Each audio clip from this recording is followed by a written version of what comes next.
To the episode of Added Perspective with Josh from Josh. I'm Coach Nrgy. I'm Aphrodite. And I'm Emmanuel. All right. This week we're going to talk about when you're married, who takes priority?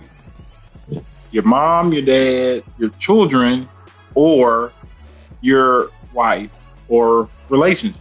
Like, who takes that priority? And how do you determine who takes priority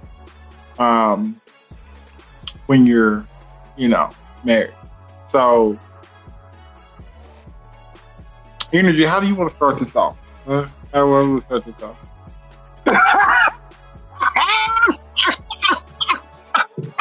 Me? Okay, you ready to just go straight in? Let's go. If I am married, or just in general, in my opinion, your spouse comes first. Period, point blank. I'm going to start there and I'm going to stop there for now. Okay. Mm-hmm. Aphrodite, what do you think? It's somewhat true to what Nrgy is saying. Somewhat. But when kids come into play, the conversation changes at certain times. Okay. So if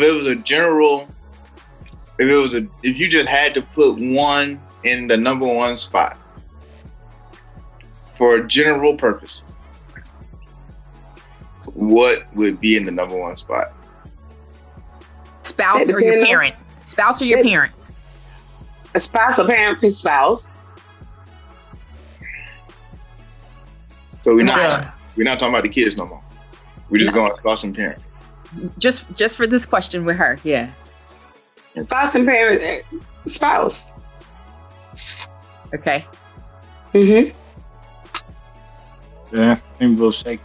I know. Oh, that's not shaky. No, that's not shaky for me. Between spouse and parent is spouse. Okay. I mean, I think that that decision is difficult for some people because of the fact that sometimes I don't think that some people realize which of those versions they're living with. You know what I'm saying? Like, which one of those versions are they under the same roof with, right?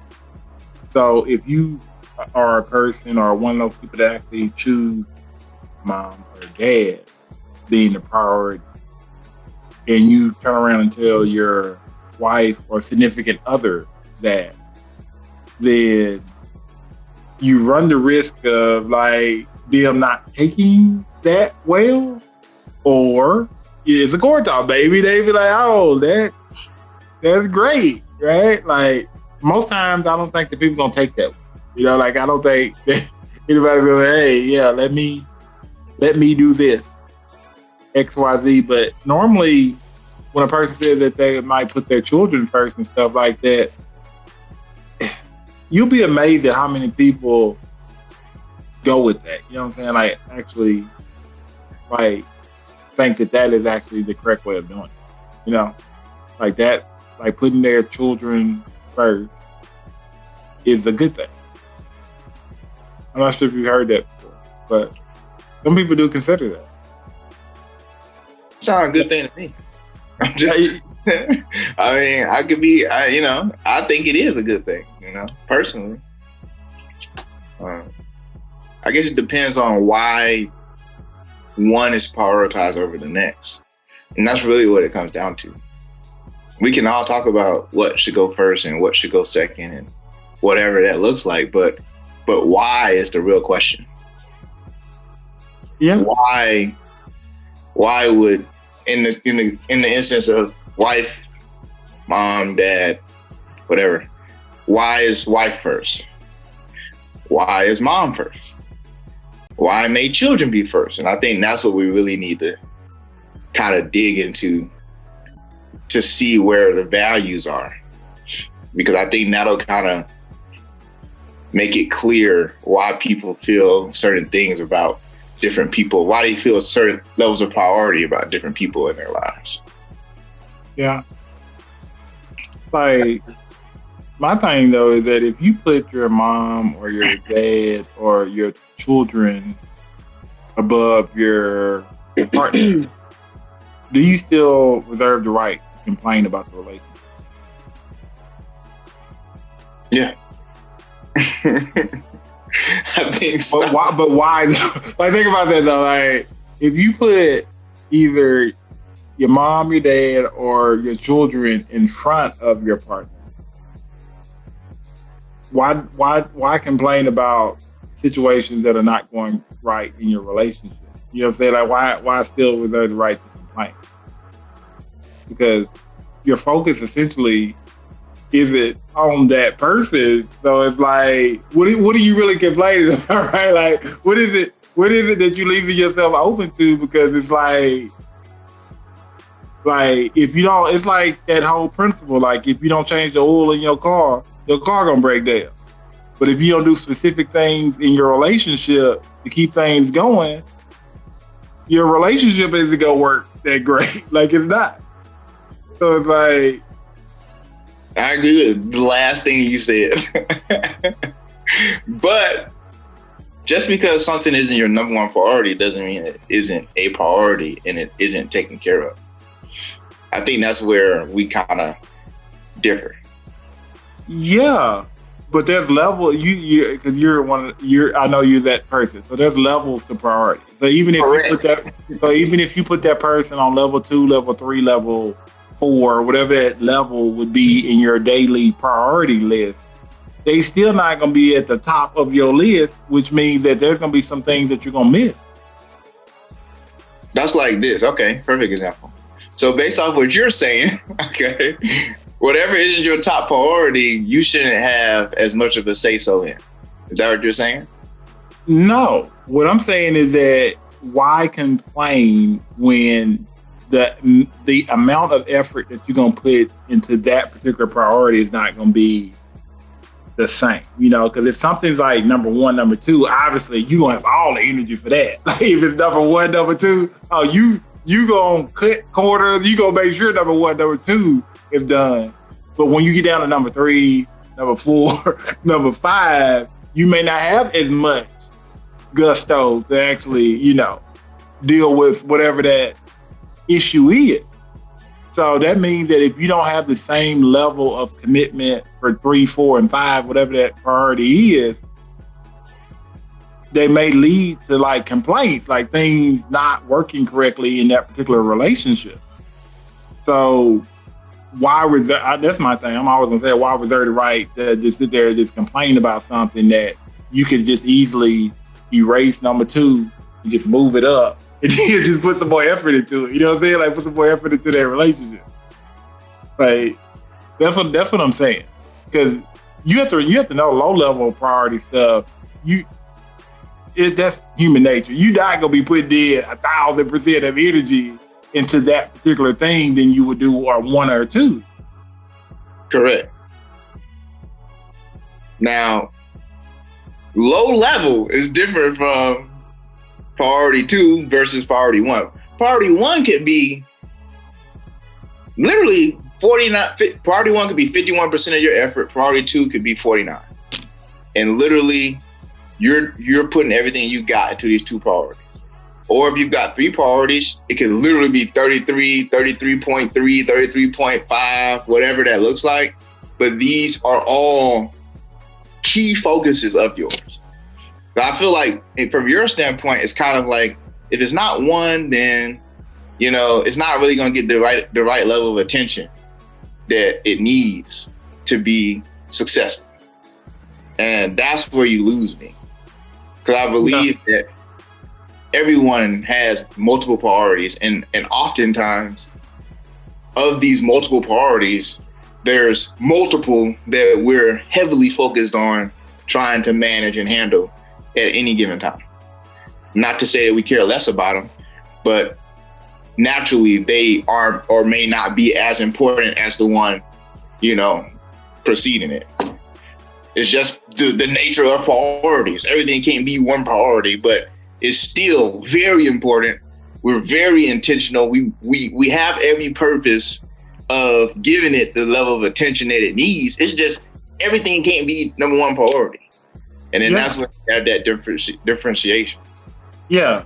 So the thing where you could also go wrong with that is perception is everything. Like perception. So the way that things look. So that means that if you have something at 1 and something at 2, and you're saying that it's like a percentage point difference between effort, right? Right. The percentage point that's that different is what people complain about.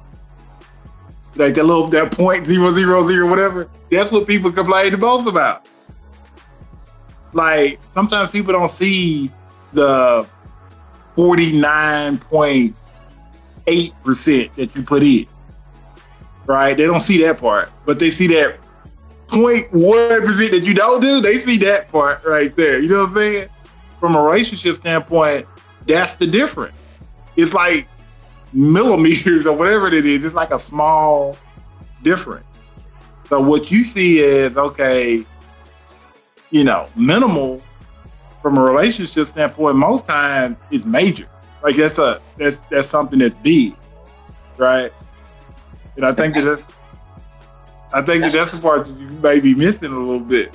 That's assuming that the person believes that you guys' relationship should be your number one priority. Yeah. So when you're in a relationship, it's gonna be two people with their own set of priorities. Correct.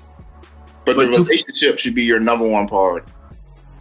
When you sit down and talk to each other about that, you need to determine if that's going to be the case. You know what I'm saying? Okay, all right. Okay. Think about that. But based off what you were saying prior to this, that person is not going to be okay with not knowing that they're not number one. And that's why I'm saying that it's implying that the relationship should be the number one priority.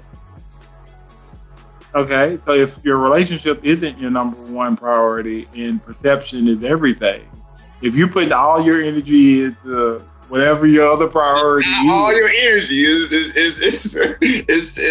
allocated. It's human nature, though. Like it's human nature. It's allocated. It's not all your energy. It's human nature, okay? Like that's like if your priority is your kids or whatever. And these jokers in soccer practice, t-ball practice, whatever those practices is, obviously you gonna be laser focused into making sure they get to all their games, they got their food, they snack, whatever the case may be. So how much legit energy are you gonna have left for like anything else? Like anything else. That's fair. I mean, it's not going to be the same level, right? And that's going to be where there's the differentiation. There's going to be a differentiation in priority levels. This person is going to clearly realize that they are not priority over my children. That's where there's a clear differentiation. That hey, look, yeah, you're important to me, but my children take precedence. But we're talking spouse, not just someone you're dating. So you're saying the same thing, same example, even to your spouse? I think so. I mean, I don't have kids, but I think about who needs me more. I think about who may be able to handle my absence better. I think about all of those things. How sensitive is the event that's I'm having to determine who may or may not get my attention? And I feel like kids are normally the more sensitive group that would need my presence more. So from that standpoint, I would say personally that the kid would take priority over my spouse. That's my opinion. So even if your spouse comes to you, or just over time, your spouse has been saying, hey, like, when am I going to get I need your attention. When am I going to get some time? You're always playing with the kids, you're not like being intentional about giving the kids something to do to keep their attention elsewhere so you can spend time with your spouse. Or it could be a situation of where like at nighttime, when it's time to put the kids to bed, you tend to sleep and stay asleep overnight in your kid's bed instead of, getting up and getting back to your spouse, because your kids are kids and they need you there at nighttime with them because of the monsters under their bed.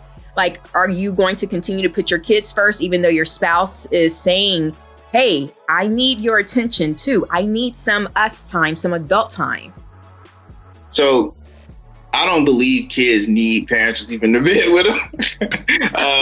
I just Example. No. I'm just saying. So like the way I operate, it's gonna be within reason, right? So I'm not just gonna completely neglect my spouse, but kids they will need me a lot more than my spouse wants me, because I think sometimes we try to blur those lines together. Oh, I need you. Like, and it's not always a need as much as it is a want or a burning want, where you do have these kids that we came together and decided to commit our lives to creating and developing and investing our time towards. But now when the time is being committed, now you don't want me to dedicate that as much of that time there. And that's where I think we would have conflict. Like if that was an issue that my spouse had, where it's like, hey, you're spending too much time with the kids, where to your example, sleeping with them in their room every night, I think that's definitely an extremity, but giving them a reasonable amount of attention and still allowing there to be time for my spouse, which may not be as much as the time that I spend with my children, should be okay, in my opinion. I do want to say for the record, see, when you add kids into this specific conversation of priority, it changes the dynamics of spouse versus your parent, right, versus spouse and your kids.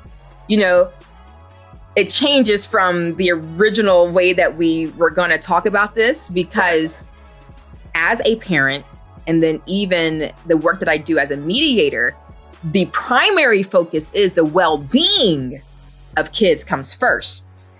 And this conversation is kind of getting a little mixed up because we're adding 3 different variations versus just the 2. Right. So I get what you're saying. And I do want to just say, openly and for the record, when it comes to the well-being of kids, absolutely, I'm in agreement with you. Kids' well-being, their well-being comes first. When we're just talking priority of spouse versus your partner's parent, which comes first, to me, that's where I speak about spouse comes first. Having these 3 different variations is kind of is messing up or confusing the conversation. But I just wanted to try to differentiate that because I agree with what you're saying as well. Yeah. Darn it. So, if there are no kids in the picture, right? So let's just say there are no kids. I believe spouse is second to your parent. That's my opinion, right? So I'm go on the record saying that. Okay. Aphrodite rolling her eyes. What? Aphrodite?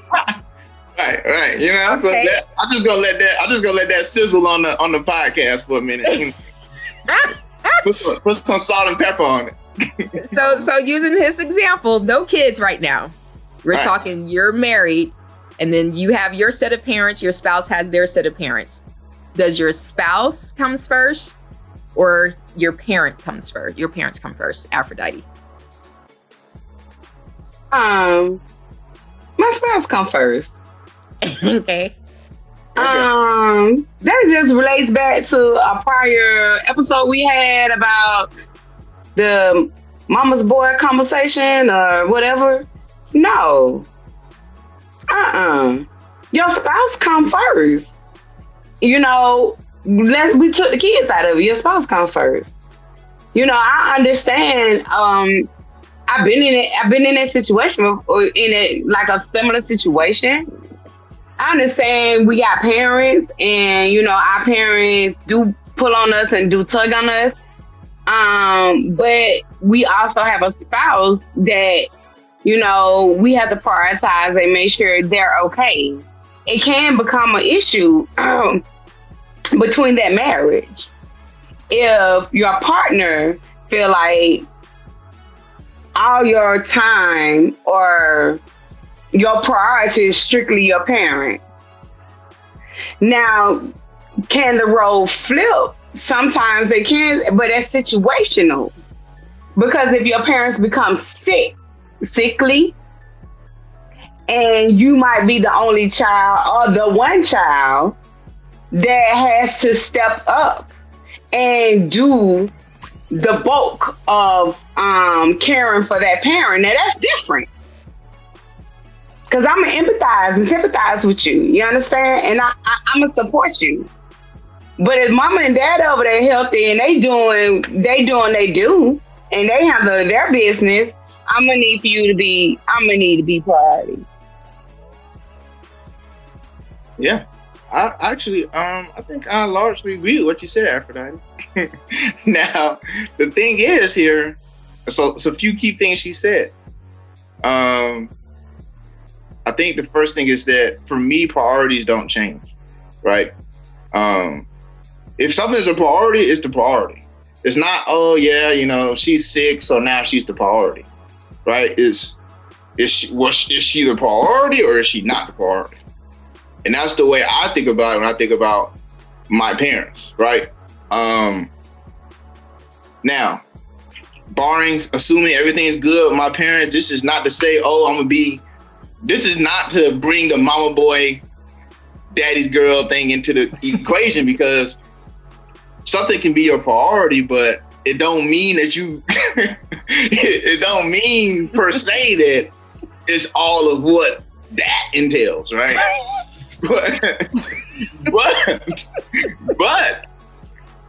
we still have to understand, for me, when I think about the role that my parents play in my life or my mom or whatever that looks like, assuming my mom doesn't have a husband or assuming my dad doesn't have a wife, you know, thinking about all of what they've done for me, who they've been in my life, there's no way I could say that my wife has more significance to me than my parent, right? That's just my take.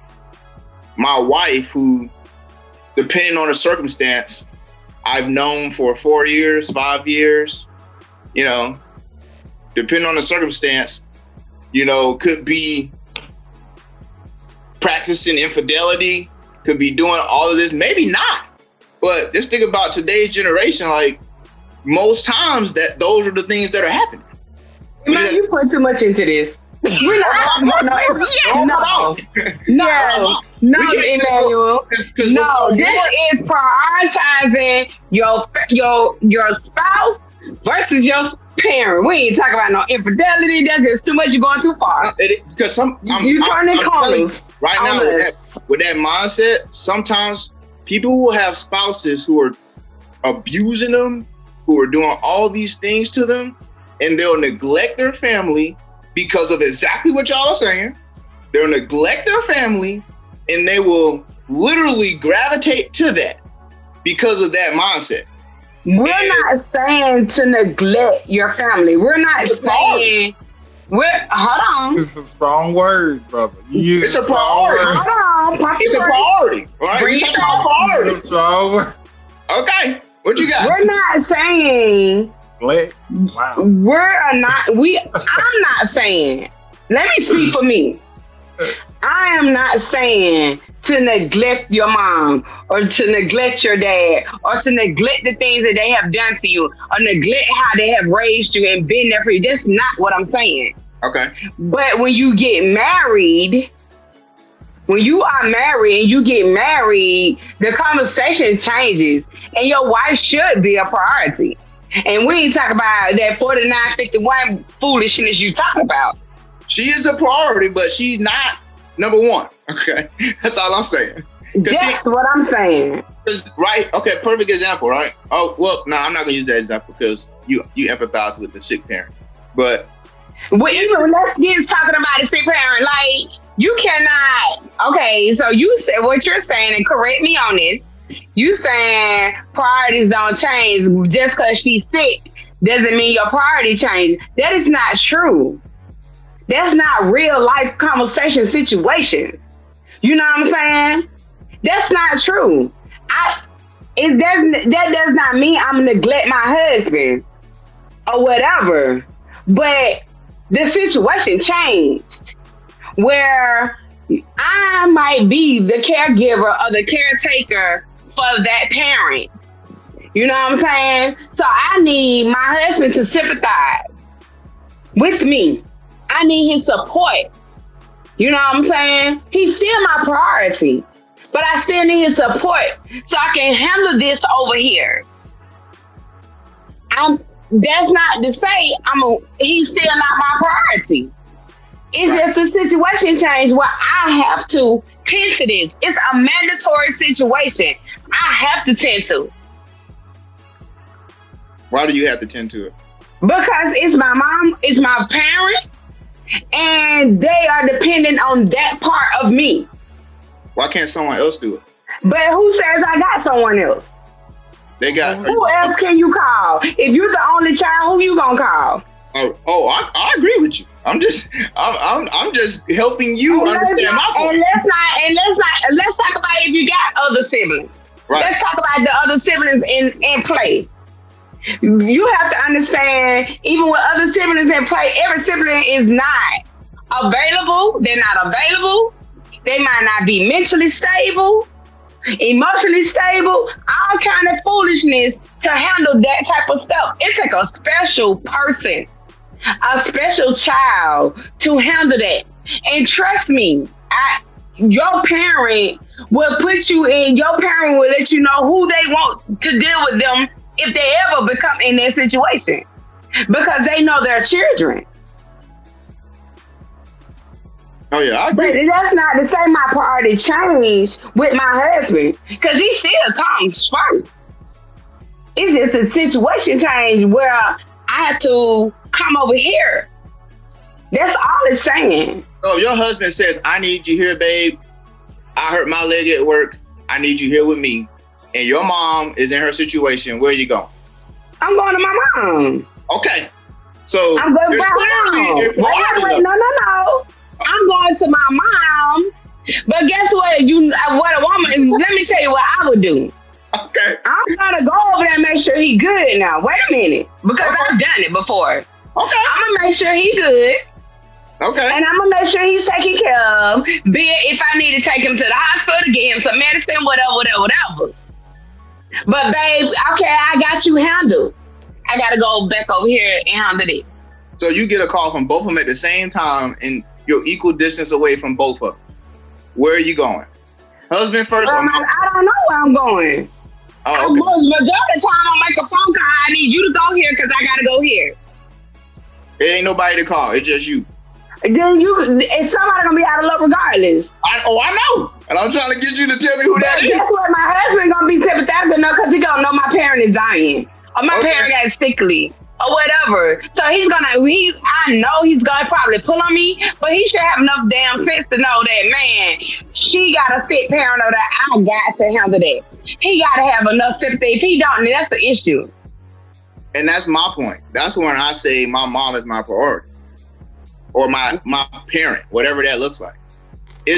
I'm thinking beyond just, yeah, I mean, I get what you're saying. Yeah, circumstances can change, but at the end of the day, if it comes down to it, if you got to pick mom or husband, based off what you said, you picking mom.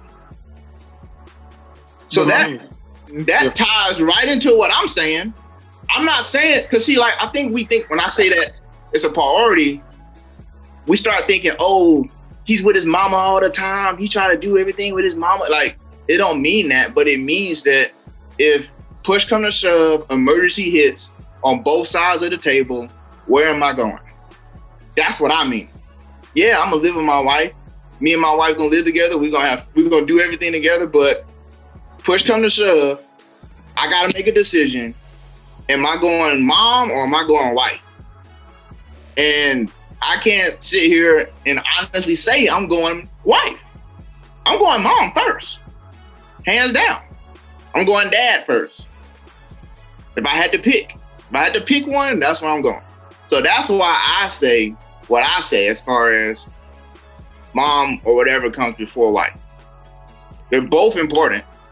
But if I gotta pick one, that's my order of operation. Yeah. So that's the thing about being married and in a relationship, is that I think essentially that's kind of what I was saying. Everybody has their own level of priority, right? So you have to determine what's your individual priorities, plus determine what's your relationship priorities. So when you're determining relationship priorities, you're going to have to kind of sit down with your partner and talk about, okay, what's going to be priority for our relationship, right? Because those are two different things. Exactly, but going to help your mom when your partner needs help would probably not be respecting your relationship priorities. Okay, but you have to determine what your relationship priorities are first. You know what I'm saying? Like, if that doesn't fall in line with whatever predetermined relationship priorities you set, then that would essentially be a possibility, right? But you have to set those priorities versus going strictly based on your individual priorities, right? Because I think that's kind of what you're doing, Emmanuel, is like you're going strictly based on your individual priorities and how you would prioritize them. Right. And sometimes that doesn't necessarily take into account your partner, like and how they feel about certain things, which would go towards your relationship priority. I'm just saying, I'm just saying. But that's not debatable for me. No, I mean, it doesn't have to be debatable, because you know the interesting thing about people in relationships and the way that relationships go is that each component of the relationship is based on individual decisions, right? So that means that if you make a decision or if she makes a decision, your relationship is always going to be in the middle of every decision that you make, right? So that means that if your relationship is better or it's going in the right direction, that's based on an individual decision. Like you or her, whoever, making that decision for that to go at that level. Now, if you make the wrong decision, right, it goes in the opposite direction. Right. Where it's like, okay, decision that you made, it affected the relationship. So based on the decision that you make or the decision that you want to make, you have to ultimately determine, is that decision going to affect my relationship in a positive way, right? It's gonna go up, or is it gonna go down based on the decision? Right. Which is another component to, I guess, essentially what we're all saying. Right. Yeah. I get what you're saying. Yeah. So your premise on what you would choose, is nothing wrong with that, because everybody has their own interpretation of what they would prioritize. Right. It's nothing wrong with that. It's really not. It's actually pretty interesting watching you and Aphrodite debate that. It's pretty fun. Okay, it's pretty good. Hey, Aphrodite's on my side the whole time. I mean, I'm just helping her see it. I ain't on this side. No. Oh man. I was just helping you see it. Hey, I saw it. It's all yeah. Right. I know. It sounds weird saying it out loud, but it's just the it sounds weird. Worker, I am not on Emmanuel's side. Okay. All right. Any figure? On what part? Because I already gave my answer at the beginning. My spouse comes first. So same situation as I described with Aphrodite. What is your approach to that? Which situation? Because your husband. Let's keep. So you're saying, an example could be hurt his leg at work, but your parent is over here sickly, dying, whatever. Where you going? That's basically what he said. You put that in. You put that last part in there, but go ahead. I did. I added that. You did. You put that in there on purpose. I want to be Esther. I mean, look at Aphrodite.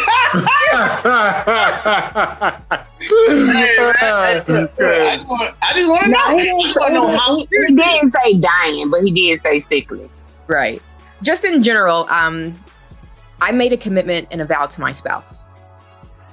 and that person is going to come first.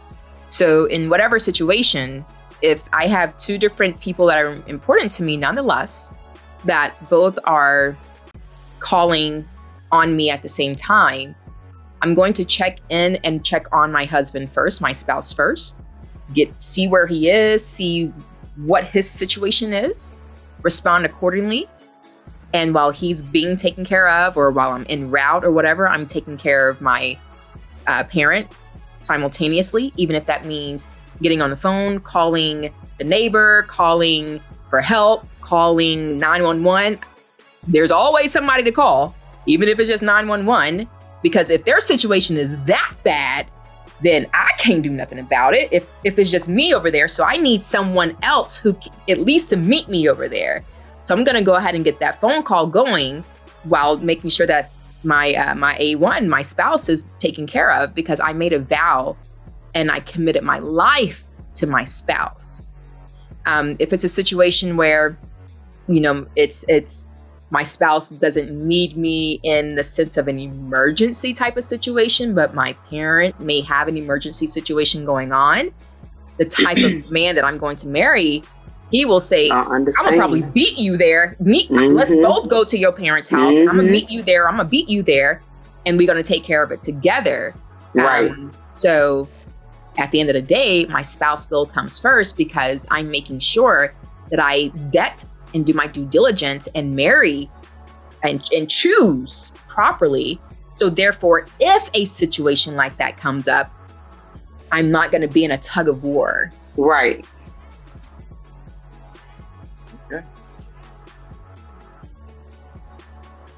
What, Josh? Why you? Oh Lord. Sounded good. You did. Okay. No, it sounded good. That was flawless right there. It was good. Okay, it was good. Everybody already know my opinion. Hey, we ain't hear it. We did. It's not the same as a man over here. Like, you gonna get some people run up out of here. Hey, blood thicker than water. Hey, not always. Wow, that's not always true. Nope. It should be. Hey, it's look, not always but true. It's not.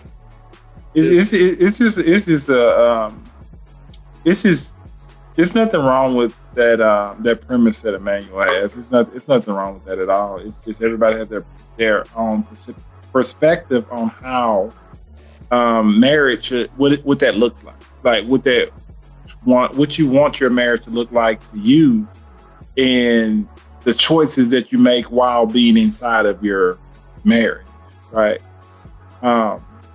But I mean, like I said, the consequences, because people don't look at those consequences. The consequences of decisions is a very powerful thing in relationships and also marriage. Like, you have to always weigh that, because your mom, your dad, your family, typically, they're going to love you unconditionally. Traditionally, right? But sometimes from a relationship standpoint, if you make certain decisions, it can cause division, or it can cause resentment, anger, whatever that case may be. And those wounds are a little bit harder to smooth over. Like, they're a little bit harder to do that. And a lot of times, I guess, people don't weigh those decisions like that. So I'm glad that we had the opportunity to talk about the differences of perspective, because I think that it was unique. I think that it needed to be said. Like, it did. Even as out there as Emmanuel's thing was, it needed to be said. It did. It did. Because there are people out there that may feel that way too. Like, they may feel like that method works for them. And it's perspective. There's nothing wrong with that. So, Aphrodite, why are you listening? Well, what are you doing there for? Like, are you okay? Are you okay? Like, you look like you about to swing on the manual, man. Like, you look like you just looking like this. I'm like, you look like you about to swing on here, man.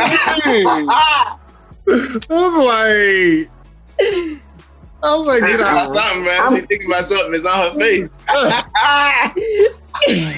What do you think about it for that? After that? I'm just agreeing with. I'm agreeing with Josh. Were you? I thought you was like, thought you was about to swing or something, like just like. No, I mean Emmanuel's perspective is perspective, and that's how he sees, and that's him. I don't have to agree, and I don't. Okay, I mean, all right, we all good. We good. Oh man, that's hilarious. Well, I have a question. go ahead. Or are you closing? I'm sorry. Go ahead. Yeah. Aphrodite, do you Oh Lord. agree with the concept that I kind of want Emmanuel to ask it because it's your original question, Emmanuel. The one about a person, how he treats his mom is how is An indicator to indicator of how he could treat you. Emmanuel, ask that question. How you said it. That's pretty much what I was saying. I was saying, do you believe that the way a man treats his mom is a reflection of how he would treat his woman? Right. What are your thoughts on that, Aphrodite?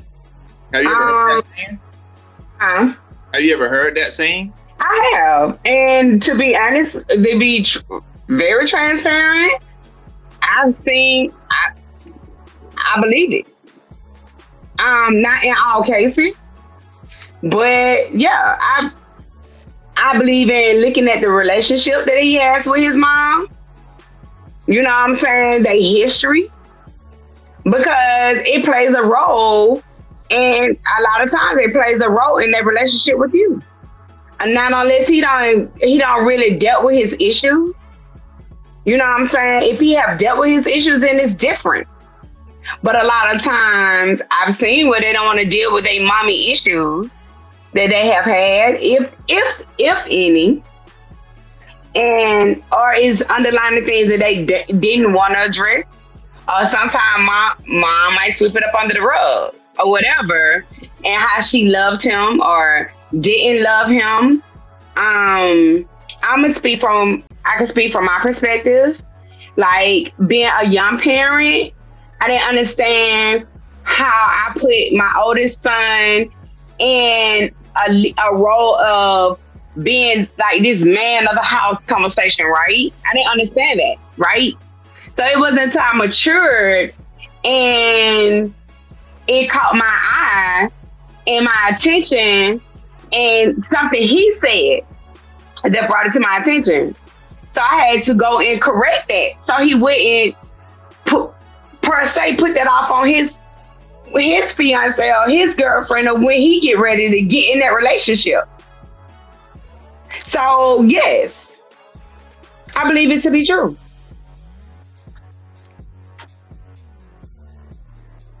Got it.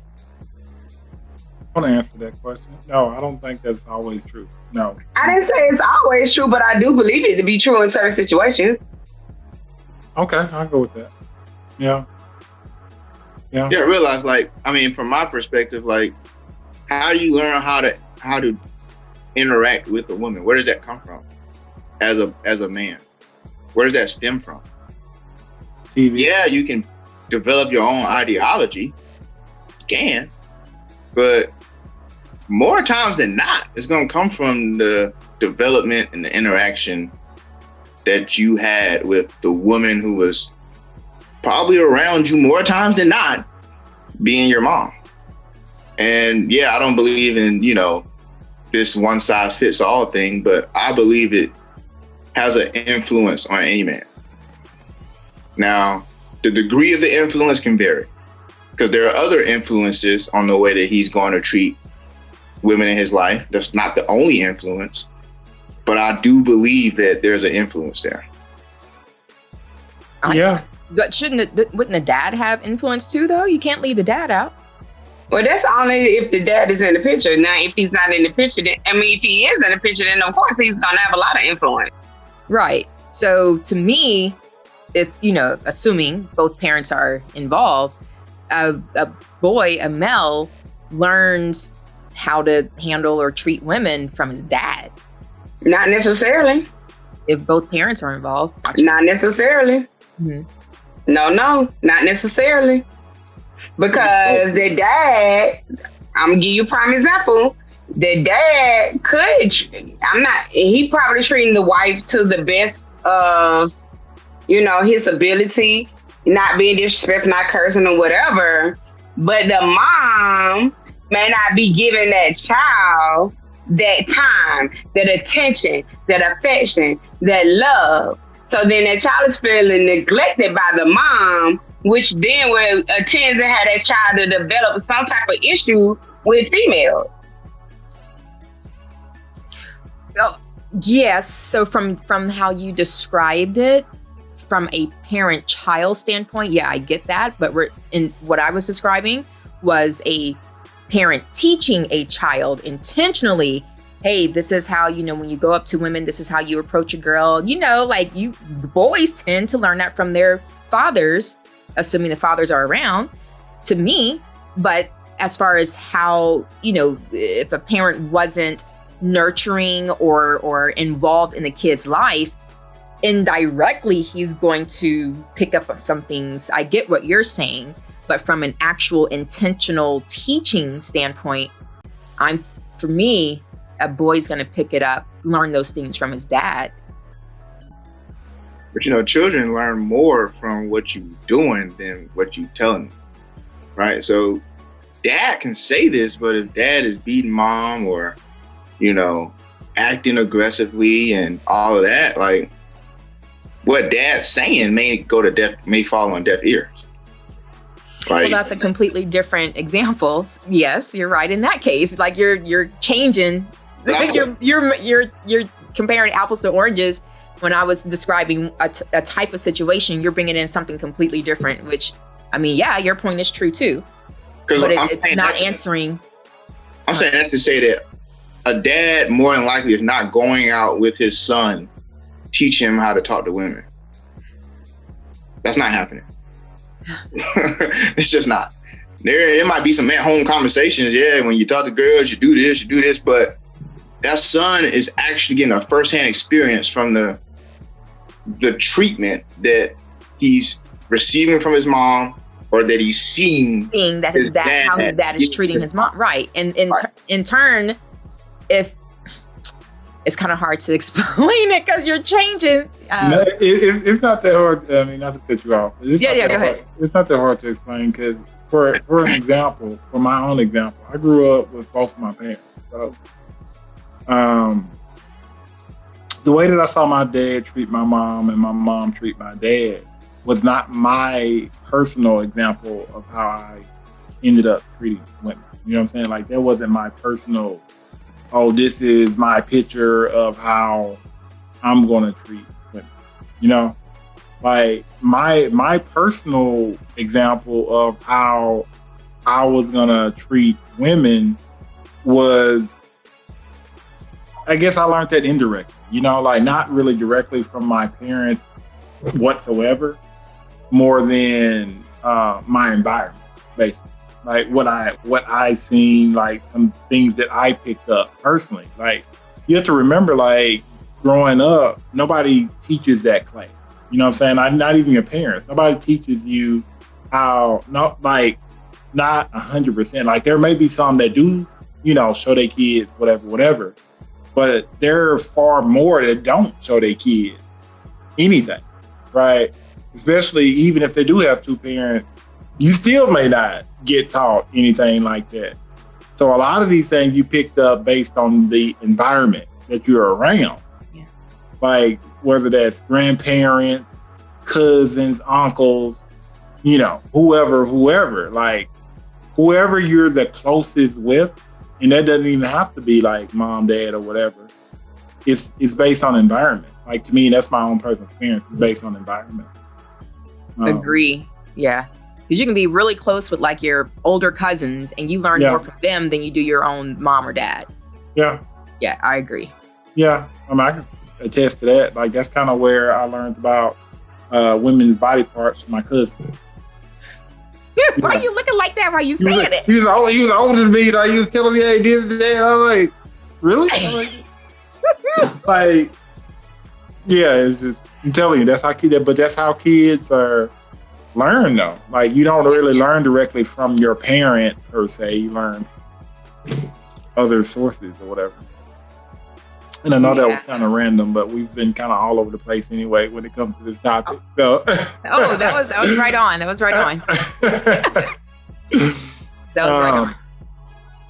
So, with that being said, I think this is a good way to end this episode. So, another episode of Added Perspective with Josh. I'm Josh. I'm Coach Nrgy. Spouse comes first.